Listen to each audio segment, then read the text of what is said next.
जैसे कि opposition party में देखा जाता है या बीजेपी भी बहुत बार आरोप लगाती आई है कि ये सब जो पार्टियां हैं वो सिर्फ परिवार को लेके आगे चलिए, क्योंकि अगर आप सीएम हैं तो आपका बेटा सीएम बनेगा, फिर वो बनेगा, फिर वो ऐसे ही चलता है। तो इनकी सोच ये है अपने परिवार को और अपने परिवार के भ्रष्टाचार को बचाना ही है इनका। और क्या, अपने परिवार को बढ़ाना ही है। देश से इनको कोई लेना देना नहीं है।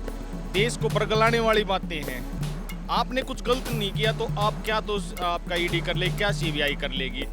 लालू जी के ऊपर जो केस हुआ चारा घोटाला, क्या उस समय मोदी सरकार थी, क्या बीजेपी गवर्नमेंट थी?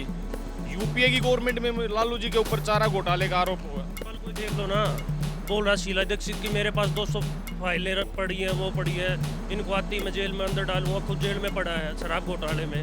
डीटीसी की सरकारी बसें कहाँ हैं? जैसा कि मोदी जी नारा लगा रहे हैं 400 पार का, दूसरी तरफ राहुल गांधी बोल रहे हैं कि 400 पार इसलिए बोल रहे हैं मोदी जी क्योंकि उन्होंने मैच फिक्स करके रखा है, इसीलिए वो 400 पार क्या 500 पार भी हो सकते हैं। नहीं नहीं, वो भ्रष्टाचारी सारे इकट्ठे हो रखे हैं ना, इसलिए बोल रहे हैं अब की बार 400 पार। क्या लगता है जिस तरह से मोदी जी का 10 साल का कार्यकाल बीता है, विकास हुआ है देश में? क्योंकि विपक्ष का मानना है देश को बहुत पीछे ले गए हैं मोदी जी। नहीं नहीं, मोदी जी ने देश का नाम बहुत ही दुनिया में ऊंचा लेवल का कर दिया है।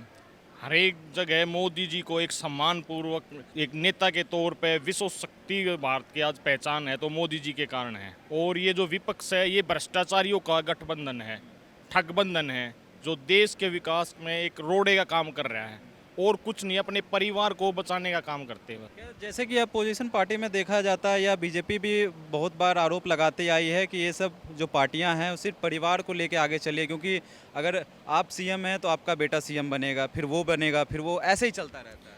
तो इनकी सोच ये है अपने परिवार को और अपने परिवार के भ्रष्टाचार को बचाना ही है इनका। और क्या, अपने परिवार को बढ़ाना ही है। देश से इनको कोई लेना देना नहीं है, ना देश के विकास से कोई मतलब है। जैसा कि अगर कोई मंत्री दूसरे पार्टी में रहता है, अपोजिशन में रहता है, तो भ्रष्टाचार रहता है। अगर जैसे वो बीजेपी ज्वाइन कर लेता है तो फिर वो साफ सुथरा कैसे हो जाता है? क्या कोई वॉशिंग मशीन है बीजेपी के पास? नहीं, वॉशिंग मशीन कहाँ से होगी? उसमें कुछ अच्छा देखा है बीजेपी में, जब तो वो वापस आया बीजेपी में। अपोजिशन का तो कहना है कि ईडी सीबीआई का डर दिखाते हैं, हमारे में शामिल नहीं, करो। ऐसी ऐसी कोई बात नहीं है। क्या बोलेंगे इस पे? ये खाली एक देश को बरगलाने वाली बातें हैं। आपने कुछ गलत नहीं किया तो आप क्या, तो आपका ईडी कर लेगी, क्या सीबीआई कर लेगी। जिन्होंने कुछ गलत किया है उन्हीं के पास ये ईडी सीबीआई आती है, उन्हीं के पास सम्मान आते हैं। जिसने कुछ गलत ही नहीं किया तो उनको क्या कोई कुछ कर लेगा? क्या जैसे कि विपक्ष बोलता है ईडी सीबीआई मोदी जी के इशारों पे चलती है, क्या ये सही है? ना ना, बिल्कुल गलत है, बिल्कुल गलत है। लालू जी के ऊपर जो केस हुआ चारा घोटाला, क्या उस समय मोदी सरकार थी, क्या बीजेपी गवर्नमेंट थी? यूपीए की गवर्नमेंट में लालू जी के ऊपर चारा घोटाले का आरोप हुआ। ये सारे बेबुनियाद आरोप हैं और अपने आप अपने परिवार को बचाने के लिए सब इकट्ठे हुए हैं और इससे ज़्यादा कुछ नहीं है। जैसे चुनाव आता है तो एक सवाल बहुत जोरों से उठता है हर बार, ईवीएम में।